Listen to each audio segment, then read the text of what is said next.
Last class में हमने पढ़ाया था कि किसी चालक खंड के कारण, किसी धारावाही चालक खंड के कारण किसी बिंदु पर चुंबकीय क्षेत्र किन किन तथ्यों पर निर्भर करता है। एक फॉर्मूला बताया था इसके लिए, बायो-सेवर्ट नियम, B = μ0/4 pi I delta L sine theta बटे r², जहाँ पर I क्या है, चालक खंड में बहने वाली धारा, डेल्टा L चालक खंड की लंबाई, थीटा चालक खंड को और जिस बिंदु पर चुंबकीय क्षेत्र ज्ञात करना है उसको चालक खंड से मिलाने वाली रेखा और चालक खंड के बीच का कोण, r क्या है, चालक खंड से बिंदु के बीच की दूरी। इस फॉर्मूले से हम चुंबकीय क्षेत्र निकाल सकते हैं और यहाँ से पता चला कि चुंबकीय क्षेत्र I डेल्टा L और साइन थीटा के अनुकमानुपाती होता है और उनके बीच की बिंदु से चालक खंड के बीच की दूरी के वर्ग के व्युत्क्रमानुपाती होता है। अब आज हम बात करेंगे, अगर सीधा चालक है तब चुंबकीय क्षेत्र क्या होगा। इसी तरीके से आगे हम देखेंगे, वृत्ताकार लूप है यानी कि तार को मोड़कर ऐसे एक वृत्त बना दिया जाए, ठीक है, वृत्ताकार लूप है तो उसके कारण चुंबकीय क्षेत्र कितना होगा, ठीक है। यानी कि आज की क्लास में हम देखेंगे कि अगर चालक बिल्कुल सीधा हो तो उसके कारण चुंबकीय क्षेत्र कैसा होगा, उसकी प्रकृति कैसी होगी, ठीक है। तो सबसे पहले देखते हैं, सीधे चालक के कारण, सीधे धारावाही चालक है ना, मतलब जब इसमें धारा प्रवाहित की जाए, सीधे धारावाही चालक के कारण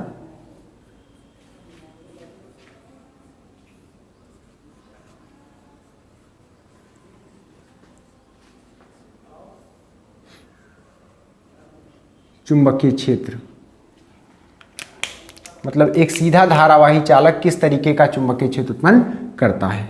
तो इसके लिए हम एक सीधा चालक ले लेते हैं, मान लेते हैं ये सीधा चालक क्या है, PQ है ना।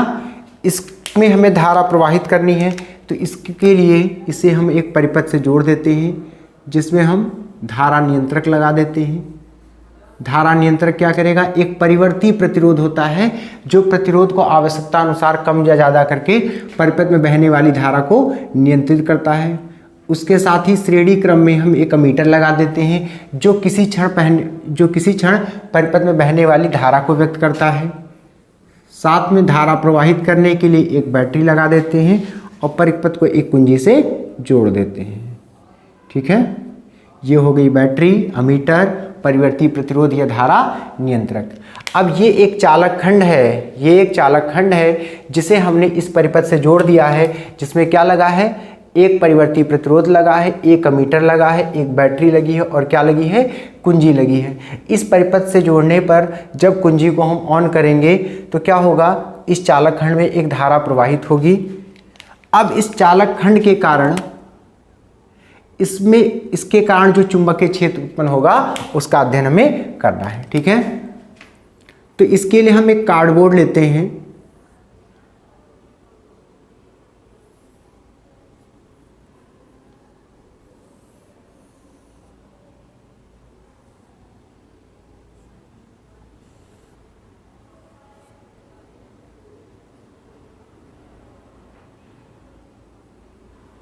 ठीक है। इस तरीके से एक कार्डबोर्ड लेकर उसमें छेद करके तार को इस कार्ड के बीच से निकाल लेते हैं, ठीक है। यहाँ पर ऐसे कार्ड में एक छेद करके इसको ऊपर निकाल लेते हैं, समझिएगा अच्छे से, ठीक है ना। मतलब एक कार्डबोर्ड लेके उस तार को ऐसे छेद करके ऐसे निकाल लेते हैं। जो तार यहाँ पे लगाया गया उसके लगाने के लिए क्या करते हैं, एक कार्डबोर्ड में छेद करके इस तरीके से लगा देते हैं, ठीक। अब देखते क्या है, जब इसमें हम धारा प्रवाहित करेंगे तो सीधी सी बात, इतनी बात तो हम जानते हैं कि इसके चारों तरफ क्या होगा, एक चुंबकीय क्षेत्र उत्पन्न हो जाएगा। इसका अध्ययन करने के लिए इस पर हम लोहे का चूर्ण फैला देते हैं इस तरीके से, देखिए लोहे की छीलन या उसका चूर्ण इस तरीके से इसके ऊपर हम फैला देते हैं, ठीक है, इस कार्ड के ऊपर। फिर देखते हैं जब इसमें हम कुंजी लगाते हैं, यानी कि जब परिपथ में धारा प्रवाहित होती है तो जब परिपथ में धारा प्रवाहित होती है तो देखा गया कि ये एक निश्चित पैटर्न को, जो चूर्ण है वो एक निश्चित पैटर्न को फॉलो करते हैं और कुछ इस तरीके से दिखाई पड़ता है।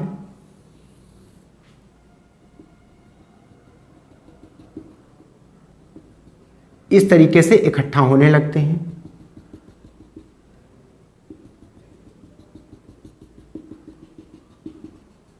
ठीक, यानी कि ये जो हम ऐसे देख रहे थे, हमने ऐसे फ्रंट व्यू ले लिया कि जो लोहे का जो चूर्ण था जो इस तरीके से फैला हुआ था वो इस पैटर्न में आने लगता है और ये हो गया चालक खंड। ठीक है,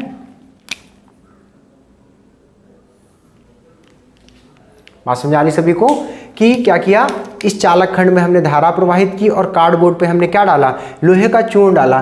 तो जब जैसे ही स्विच ऑन करते हैं, कुंजी को ऑन करते हैं, तो जैसे ही धारा प्रवाहित होती है तो यहाँ पे एक चुंबकीय क्षेत्र प्रोड्यूस होता है, एक मैग्नेटिक फील्ड आ जाता है और इस तरीके से जो लोहे का चूर्ण है वो इस तरीके से इकट्ठा होने लगता है और एक पैटर्न बना लेता है। ठीक है, अब ये पैटर्न यहाँ पे किसको प्रदर्शित कर रहा है, चुंबकीय क्षेत्र रेखाओं को प्रदर्शित कर रहा है, जो किसके कारण उत्पन्न हुई है, जो इस चालक में धारा प्रवाहित करने के कारण उत्पन्न चुंबकीय क्षेत्र से उत्पन्न हुई है। ठीक है, इसकी दिशा कल बताई थी कैसे निकालेंगे।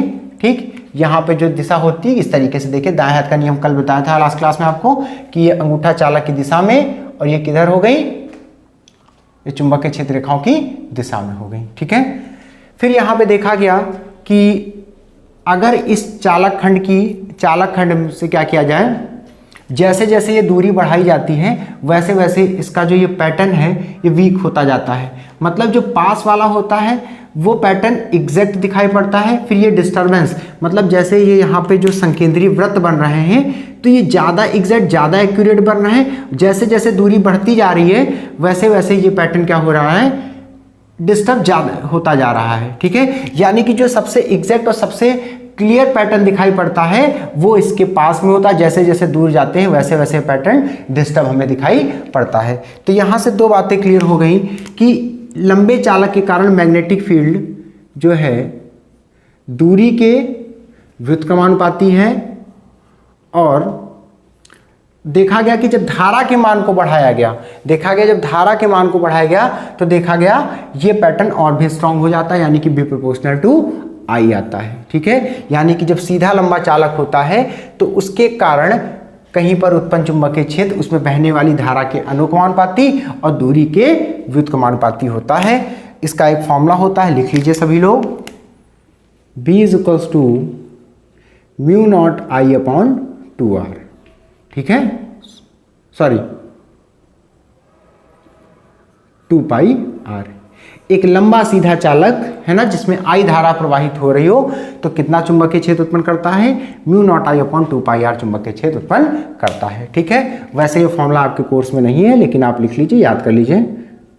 ठीक है, हमें केवल सिर्फ इतना समझना है कि धारावाही चालक, एक सीधा धारावाही चालक किस तरीके का चुंबकीय क्षेत्र उत्पन्न करता है। एक तरीका का एक्सपेरिमेंट है, आसानी से इस एक्सपेरिमेंट से समझ सकते हैं। क्या किया, एक हमने सीधा धारावाही चालक लिया और उसको कैसे निकाला, एक कार्डबोर्ड में छेद करके ऐसे ऊपर निकाल लिया, फिर उसको हमने एक परिपथ से जोड़ दिया जिससे हम इसमें धारा प्रवाहित कर सके। फिर इसके ऊपर हम लोहे का चूर्ण बिखेर देते हैं। फिर देखते हैं जब धारा हम प्रवाहित करते हैं तो जो चूर्ण है वो कुछ इस तरीके से एक वृत्ताकार पैटर्न बनाने लगता है। ठीक, ये जो वृत्ताकार पैटर्न बने हैं वो किसको प्रदर्शित कर रहे हैं, इस चालक में धारा प्रवाहित करने के कारण जो चुंबकीय क्षेत्र उत्पन्न हुआ है ये इसकी चुंबकीय क्षेत्र रेखाओं को प्रदर्शित करते हैं, जिसकी दिशा ऐसे होती है ना, दाएं हाथ के अंगूठे के नियम से देखिए, अंगूठा धारा की दिशा में तो उंगलियां ऐसे घूम रही है, तो ये किसको प्रदर्शित कर रही हैं, चुंबकीय क्षेत्र रेखाओं की दिशा को प्रदर्शित कर रही हैं। और इसमें देखा गया कि जैसे जैसे दूरी बढ़ती जाती है तो जो चुंबकीय क्षेत्र की तीव्रता कम हो जाती है और धारा के मान को बढ़ाते हैं तो चुंबकीय क्षेत्र की तीव्रता बढ़ जाती है, उसकी प्रबलता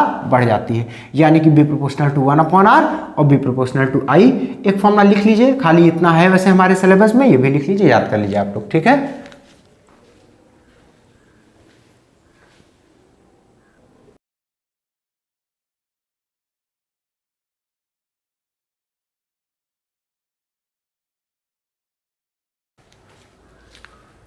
नेक्स्ट अब देखेंगे वृत्ताकार लूप या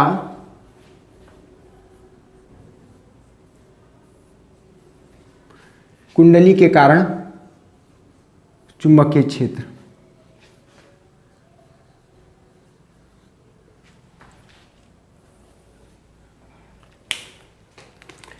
यदि किसी चालक को, जैसे ये सीधा चालक है, अगर इसको एक वृत्ताकार रूप में मोड़ दिया जाए, है ना, तो ये क्या बन जाता है, एक लूप बन जाता है। क्या बन जाता है, एक लूप बन जाता है। बात समझिए, जब किसी चालक तार को एक वृत्त के रूप में मोड़ दिया जाता है तो क्या बन जाता है, एक वृत्ताकार लूप बन जाता है या पास बन जाता है। ठीक है, इतनी बात समझ में आ गई। अब आज हम क्या देखेंगे, किसी वृत्ताकार लूप के कारण, है ना, किसी वृत्ताकार लूप या कुंडली के कारण चुंबकीय क्षेत्र। ठीक है, कुंडली क्या है, जब एक लूप के कई फेरे हो जाएं, जैसे एक फेरा फिर दो फेरा, इस तरीके के कई वृत्ताकार लूप को मिला दिया जाए एक साथ, तो क्या बन जाती है, कुंडली बन जाती है। तो सबसे पहले लूप क्लियर होना चाहिए। लूप क्या है, जब किसी सीधे चालक तार को एक वृत्त के रूप में मोड़ दिया जाए, यानी उसे मोड़कर एक वृत्त बना दिया जाए, तो वो क्या कहलाता है, लूप कहलाता है। इसी के कारण चुंबकीय क्षेत्र में देखना है। लूप या कुंडली, कुंडली क्या है, जब एक से ज्यादा फेरे हो, यानी कि ऐसे ही वृत्ताकार लूप के कई फेरे ले लिए जाएं, तो क्या बन जाती है, कुंडली बन जाती है। जैसे एक फेरे में इसको हमने लपेटा तो क्या बना, एक लूप बना। इसी तरह के कई फेरों में लपेट दिए जाएं तो क्या बन जाएगी, ये कुंडली बन जाएगी। अब इसके कारण चुंबकीय क्षेत्र का अध्ययन हमें करना है। ठीक है,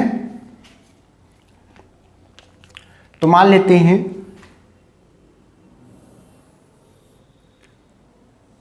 ये एक वृत्ताकार लूप है,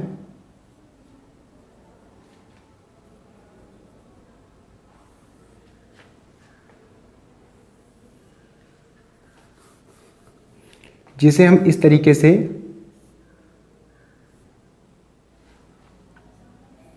एक बैटरी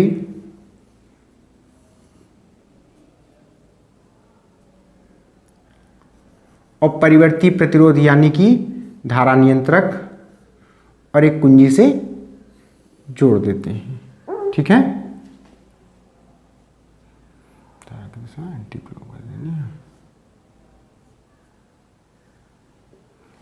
ठीक। अब एक ऐसा कार्डबोर्ड लेते हैं जिसमें दो छेद कर देते हैं और इसको, इस लूप को उसी में से निकाल लेते हैं।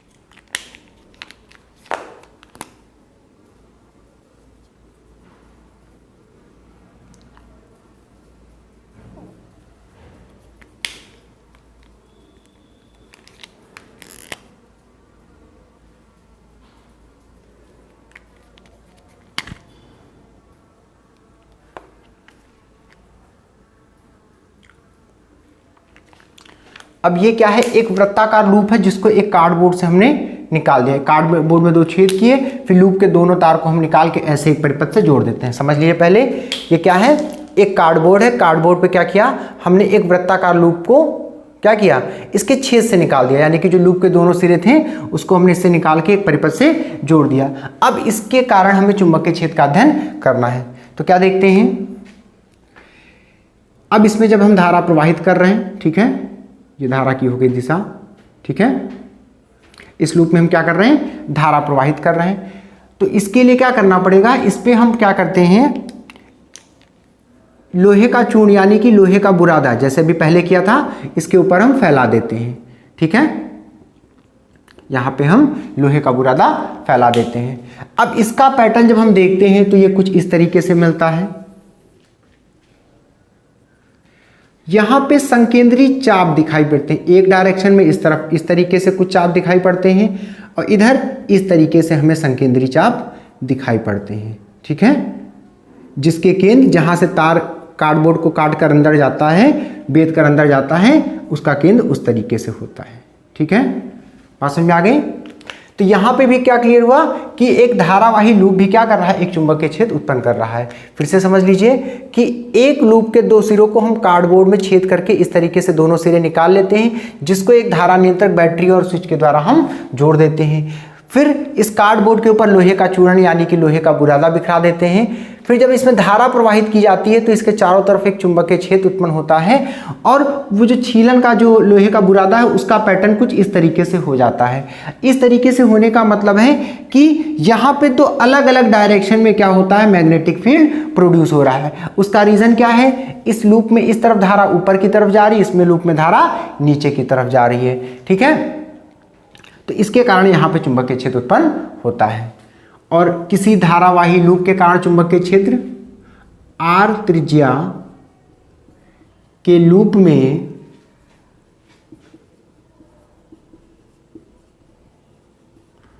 प्रवाहित धारा I हो तो उसके कारण उत्पन्न चुंबकीय क्षेत्र म्यू नॉट I/2r होता है। ठीक है, यूनिट इसकी बताई थी न्यूटन प्रति एम्पियर मीटर। ठीक है, एक चीज और समझ लीजिए, इसके केस में जो फॉर्मूला है आपके कोर्स में नहीं है, लेकिन इस फॉर्मूले से आपको आसानी से याद हो जाएगा कि मैग्नेटिक फील्ड क्या होगा, I के प्रोपोर्शनल होगा और लूप की त्रिज्या के इनवर्सली प्रोपोर्शनल होगा, व्युत्क्रमानुपाती होगा। ठीक है, इसलिए फॉर्मूला आपको हमने बता दिया है, B = म्यू नॉट I/2r। ठीक है, अब इसकी दिशा कैसे निकालेंगे, जैसे हम लूप को सामने से देखते हैं, जैसे यहाँ पे दो डायरेक्शन में हमको पैटर्न मिला था, तो इसका रीजन क्या था समझ लेते हैं। अगर धारा की दिशा क्या है, एंटी क्लॉकवाइज है, धारा की दिशा क्या है, एंटी क्लॉकवाइज, यानी कि घड़ी के घूमने की विपरीत दिशा में, एंटी क्लॉकवाइज या वामावर्त दिशा में। अगर धारा की दिशा क्या है, वामावर्त दिशा में है, तो चुंबकीय क्षेत्र की दिशा इस तरीके से बाहर की तरफ होती है। ठीक, चुंबकीय क्षेत्र की दिशा इस तरीके से बाहर की तरफ होती है, तथा ऐसे भी करके आप देख सकते हैं कि ये देखिए, है ना। इसी तरीके से जब धारा की दिशा क्लॉकवाइज हो, यानी कि दक्षिणावर्त हो, तो चुंबकीय क्षेत्र की दिशा ऐसे भीतर की तरफ होती है। समझ लीजिए सभी लोग, यानी कि लूप में जब जिस तरफ से धारा की दिशा क्या होगी, एंटी क्लॉकवाइज होगी, तो चुंबकीय क्षेत्र की दिशा बाहर की तरफ होगी। धारा की दिशा अगर क्लॉकवाइज हो रही है सामने से देखने पर, तो चुंबकीय क्षेत्र की दिशा क्या होगी, अंदर की तरफ। ठीक है, यहाँ इस फिगर से हम क्या निकाल सकते हैं, चुंबकीय क्षेत्र की दिशा निकाल सकते हैं। ठीक है, तो आज हमें क्लियर हो गया कि एक सीधे चालक के कारण उत्पन्न चुंबकीय क्षेत्र कैसा होता है और एक लूप के कारण उत्पन्न चुंबकीय क्षेत्र कैसा होता है। एक चीज और देखा गया, यदि एक लूप के स्थान पर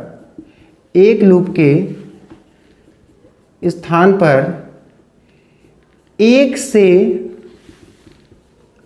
अधिक फेरों की कुंडली ली जाए